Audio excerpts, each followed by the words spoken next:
Buongiorno, benvenuti alla TG Sicilia, le principali notizie. Palermo, violenza sessuale su una tredicenne a Borgovecchio. La ragazza ricoverata all'ospedale di Cristina ha raccontato lo stupro subito da un giovane più grande di età. Aperte 2 inchieste. Piazza Armerina, si muove il Papa dopo il rinvio a giudizio del vescovo Gisano e del vicario Murgano per falsa testimonianza. Francesco manda un visitatore apostolico per il caso di Don Rugolo, condannato per violenza sessuale su minori. Operazione Molosso, sgominata a Catania una grossa piazza di spaccio a San Cristoforo. Dopo 14 arresti già eseguiti dai carabinieri, oggi in manette altri 18, compresi 5 minorenni. Te la faremo pagare, lettera minatoria al sindaco di Floridia Carianni, ma il primo cittadino non si intimorisce, denuncia tutto e va avanti. Per me una medaglia al valore, dice al nostro TG.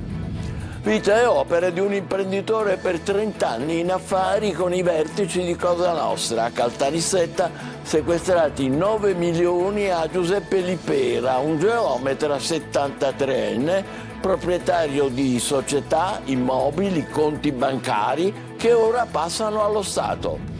Catania Groviera, il maltempo ha aggravato la situazione delle strade sempre più piene di buche e oltre auto e 2 ruote, ora a rischio sono anche i pedoni. Ad Agrigento operai al lavoro con i metal detector alla ricerca dei tombini asfaltati prima della visita del presidente Mattarella per fare più in fretta. Intanto nella Valle dei Templi è aperta la mostra I tesori d'Italia da De Chirico a Fontana. Calcio, cercasi rinforzi, siciliane tra campo e mercato, Palermo e Trapani a caccia del colpo a effetto, mentre il Catania resta fermo al palo con un organico ridotto all'osso. Sconfitta casalinga per il Messina, lascia il tecnico Modica.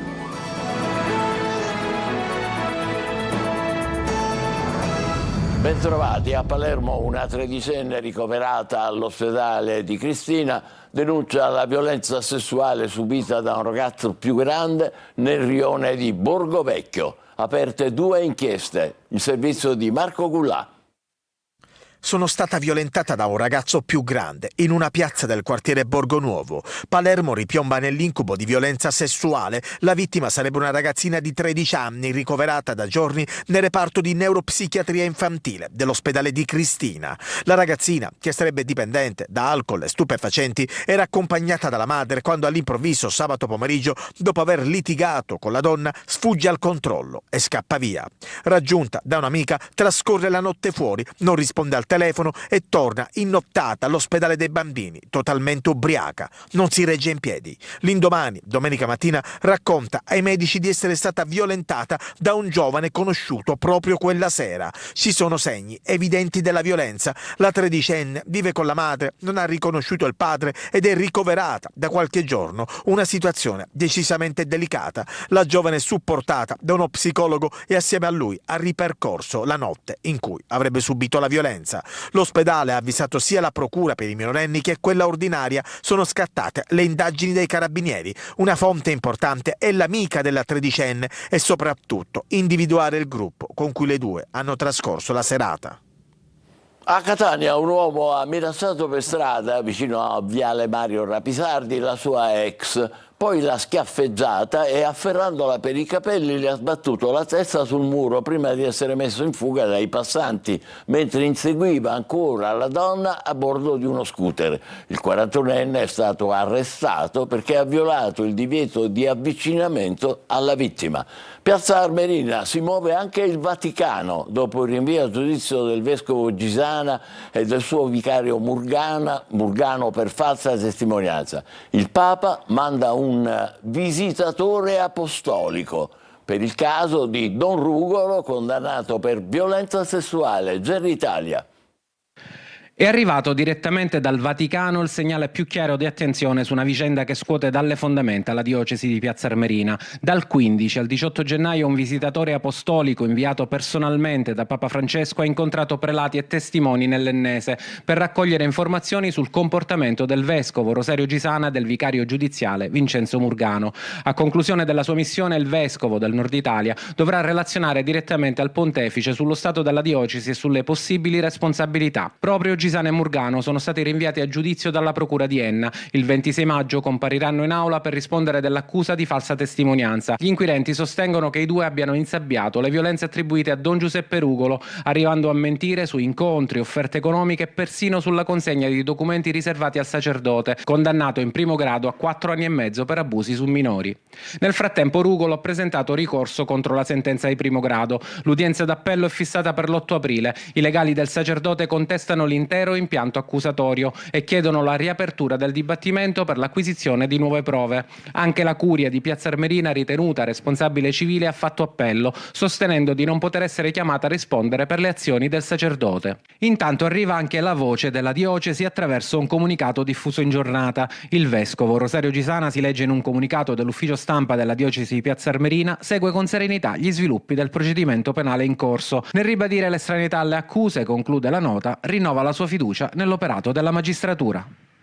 Operazione Molosso a Catania, sgominata una grossa piazza di spaccio che agiva nel quartiere di San Cristoforo. Dopo i 14 arresti già eseguiti dai carabinieri, oggi in manette altri 18, compresi 5 minorenni. Simona Mazzone. C'era anche un padre con il figlioletto di 4 anni in braccio tra gli acquirenti di marijuana nell'appartamento di San Cristoforo. Con l'irruzione nella casa blindata e videosorvegliata di via Salvatore di Giacomo a Catania e l'arresto di 5 persone dedite allo spaccio, i carabinieri di Piazza Dante hanno avviato nel giugno del 2023 una serie di indagini che hanno portato ad altri 9 fermi e al sequestro di droga, impianti di videosorveglianza e materiale vario, fino agli ultimi arresti nei confronti di 18 persone, 5 delle quali minorenni, nell'ambito dell'operazione Molosso, così chiamata perché sempre nell'appartamento di via di Giacomo dove proseguiva l'attività è stato trovato un cucciolo di Rottweiler adoperato come cane da guardia. Eseguito anche un decreto di perquisizione nei confronti di altri 6 maggiorenni, al momento indagati a piede libero per spaccio di droga. L'attività era strutturata come una catena di montaggio con turni di lavoro a rotazione dalle 9 del mattino alle 3 di notte e dove ognuno aveva un ruolo, anche i 5 minori di età compresa tra i 16 e i 17 anni, che un giorno erano vedette, un altro pusher, cassieri o trasportatori di droga e che erano stati assoldati dagli associati maggiorenni più giovani. I video nelle mani degli inquirenti mostrano gli spacciatori contare i soldi incassati e i momenti in cui cedono dosi attraverso lo spioncino di una porta blindata. La droga veniva stoccata anche in altre case del quartiere considerate sicure e trasportata con veicoli noleggiati. Segnalati anche 62 acquirenti, 8 dei quali minorenni, sequestrati crack e marijuana, stimato un giro d'affari di circa 162.000 euro nei mesi monitorati. Il cagnolino chiamato Dante è stato affidato ai veterinari dell'ASP e poi adottato da una famiglia catanese. Lettera minatoria al sindaco di Floridia, Marco Carianni. Te la faremo pagare, scrive l'anonimo. Il primo cittadino non si intimorisce, denuncia tutto e va avanti con più determinazione. Per me è una medaglia al valore, dice al nostro TG Francesco Aloi. Per me questa lettera rappresenta una medaglia al valore, per me questa lettera significa che siamo nella strada giusta. Il sindaco di Floridia Carianni definisce così la lettera minatoria che ha trovato sulla sua scrivania. Era tra la posta. Ma in questa lettera c'era scritta una serie di cose che erano rivolte alla mia persona, alcune delle quali facevano riferimento a scelte anche di natura politica, molte delle quali erano sicuramente orientate a gettare discredito alla mia figura, attraverso la quale mi si avvisava che in qualche modo mi avrebbero fatto pagare alcune scelte. Nessuna paura comunque, un messaggio che non intimorisce il primo cittadino. La sua attività non la fermano queste righe. Assolutamente, perché io quando ho deciso di candidarmi a sindaco ho messo in conto tutto, anche quello di fare tutta una serie di sacrifici dal punto di vista personale che secondo me sono innati a quello che è il ruolo che io interpreto.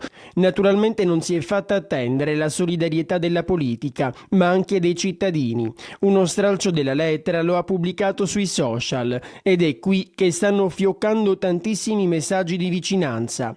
Ma il caso di Cariani non è l'unico. In altre zone della Sicilia si è andati anche oltre. Lo scorso ottobre il sindaco di Delia nel Nisseno era stato aggredito con un coltello in municipio.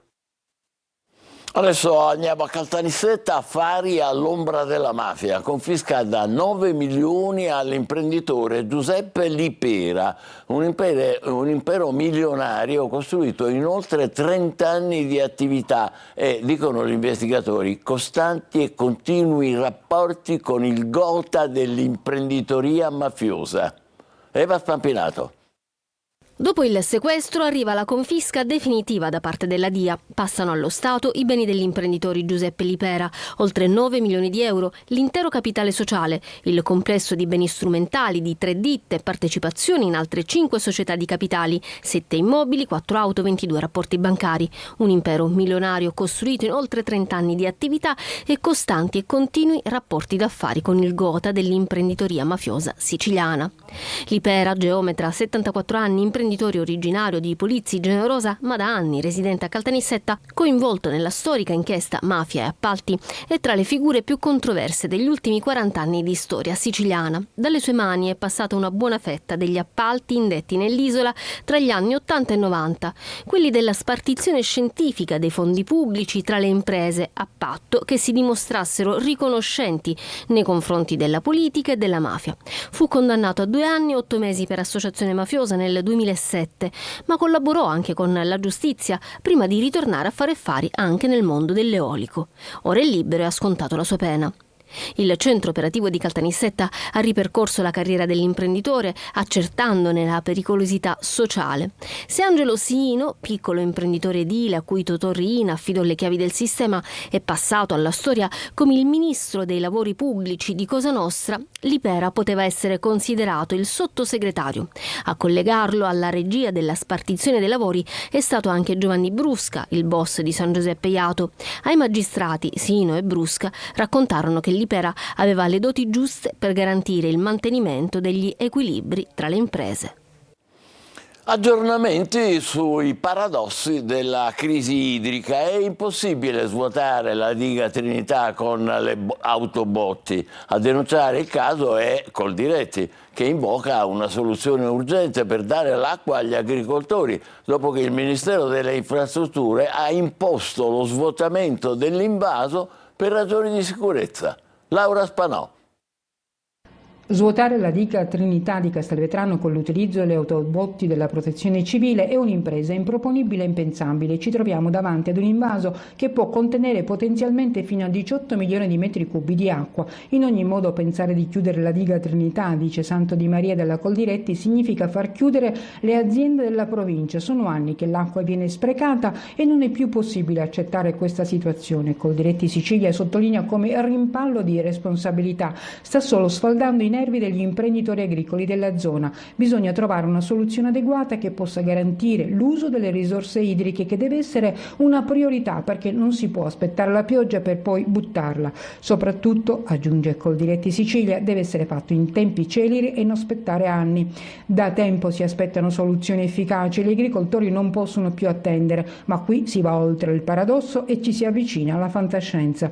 Ad oggi comunque la situazione della diga rimane stabile, con uno svuotamento dovuto a limiti strutturali dello stesso invaso. Quando comincia a piovere in maniera più consistente, raggiunti i limiti l'acqua comincia a defluire automaticamente. Si dovranno dunque trovare altri modi per svuotare l'invaso vecchio di 70 anni, dopo il diktat giunto alla regione siciliana dal Ministero delle Infrastrutture, che ha annunciato di voler chiudere la struttura per ragioni di sicurezza, perché non risponde più ai requisiti antisismici richiesti dalla normativa vigente.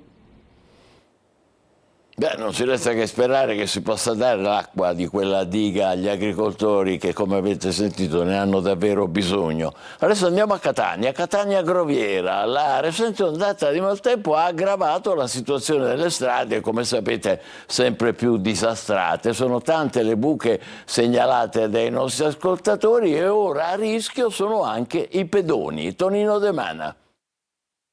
Non è solo colpa del maltempo, la pioggia ha acuito un problema che persiste da anni e se tutti i nodi vengono al pettine dopo gli acquazzoni dei giorni scorsi, Catania sembra quasi reduce da un bombardamento. Strade Groviera che mettono a repentaglio l'incolumità di automobilisti e centauri impegnati in slalom per evitare di finire in buca. Sono tante le segnalazioni giunte alla nostra linea di WhatsApp al numero 342 74 55005. Alcune arrivano da via Oberdan che, a detta di un nostro telespettatore, viene ricordata soltanto al momento di una processione religiosa.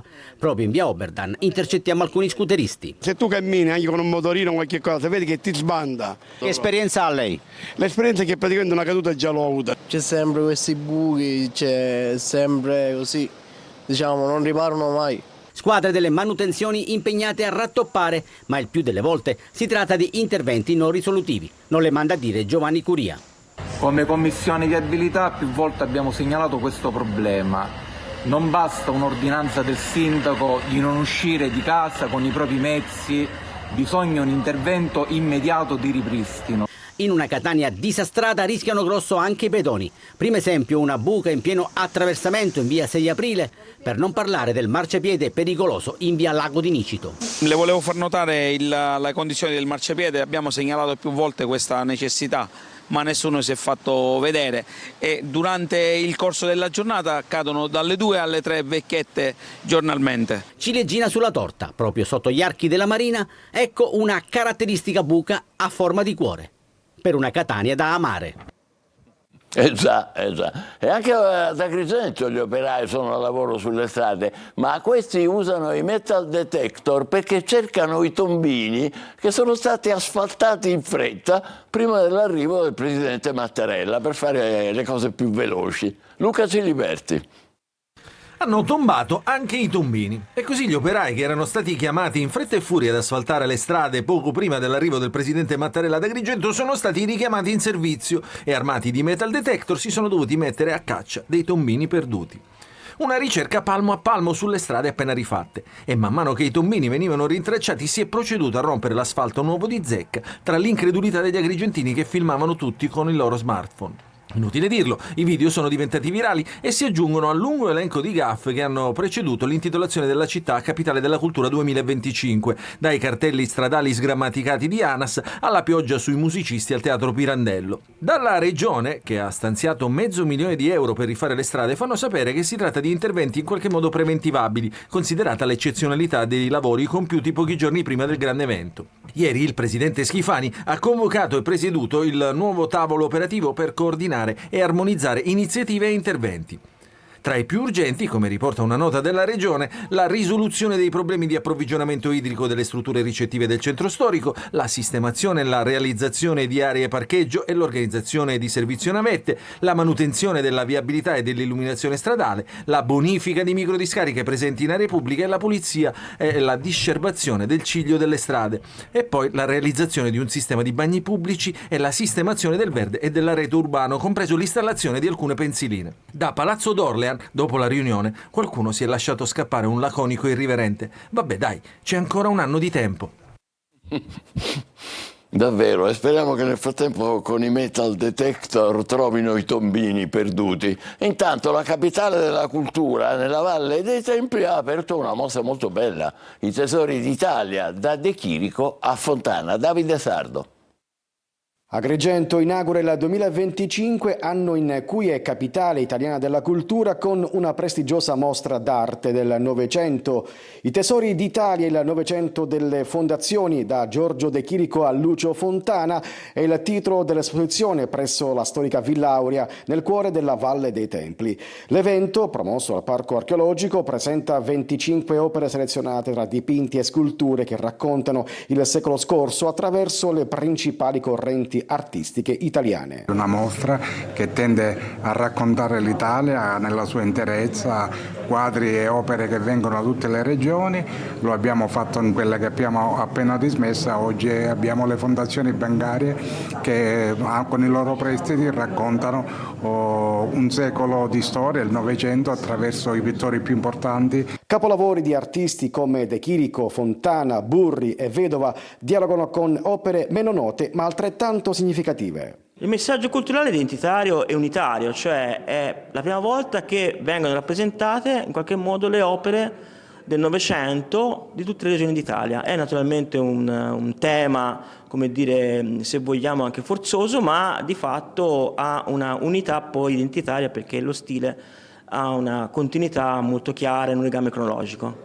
La mostra sottolinea il legame tra arte e territori, offrendo un viaggio tra storia, identità e innovazione. Un appuntamento imperdibile per celebrare la cultura e il patrimonio italiano in una cornice unica. Davvero molto bella, la mostra sarà aperta nella Valle dei Templi fino al prossimo mese di giugno. Intanto a Catania, nell'ambito delle celebrazioni in onore di Sant'Agata, la Candelora d'Oro sarà consegnata il 2 febbraio a Tuccio Musumeci, decano degli artisti teatrali siciliani, simbolo della catanesità. Complimenti al grande Tuccio. Per noi adesso è il momento della pausa, tra poco per il calciomercato le trattative delle siciliane e poi la sconfitta del Messina che ha prodotto le dimissioni di Modica. State con noi, ci rivediamo fra poco.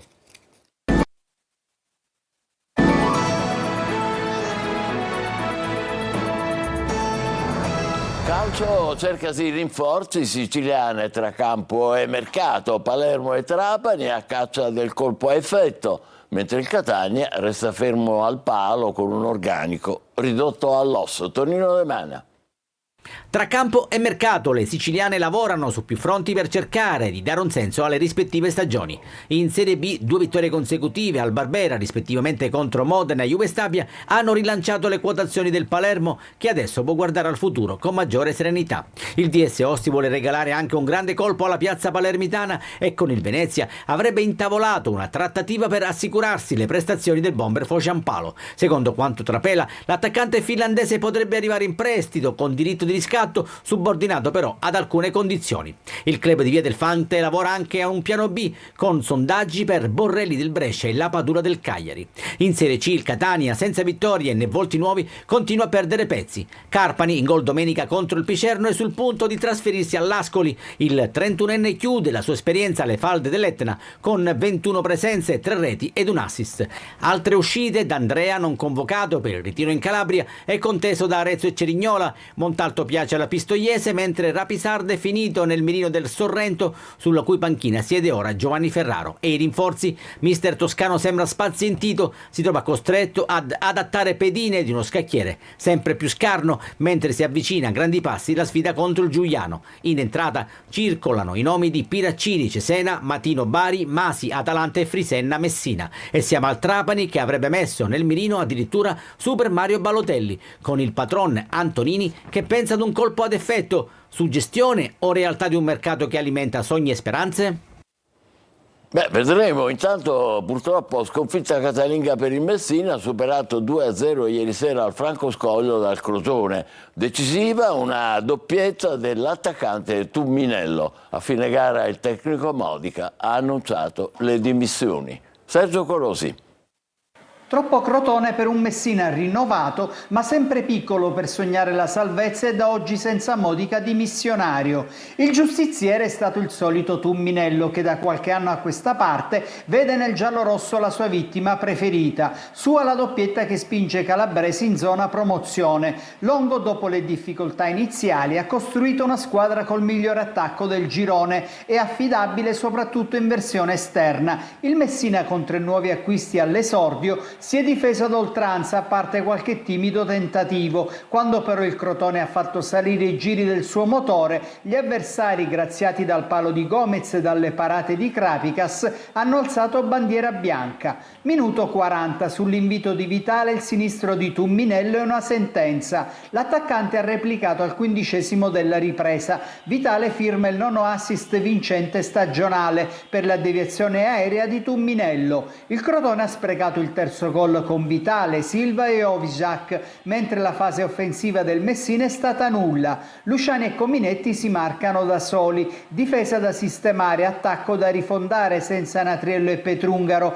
per sperare nei play-out, perché di più questa squadra non sembra in grado di poter fare. A fine partita il tecnico Modica ha annunciato le sue dimissioni, aprendo l'ennesima crisi e forse quella decisiva. Nelle ultime ore il Messina ha ufficializzato l'acquisto del centrocampista Marcel Buchel. Il classe 91 vanta 66 presenze in Serie A, 170 in B, 55 in C e ha firmato un contratto fino al 30 giugno 2026. Ci fermiamo qui, grazie per essere stati con noi, appuntamento alle 20, buon pomeriggio.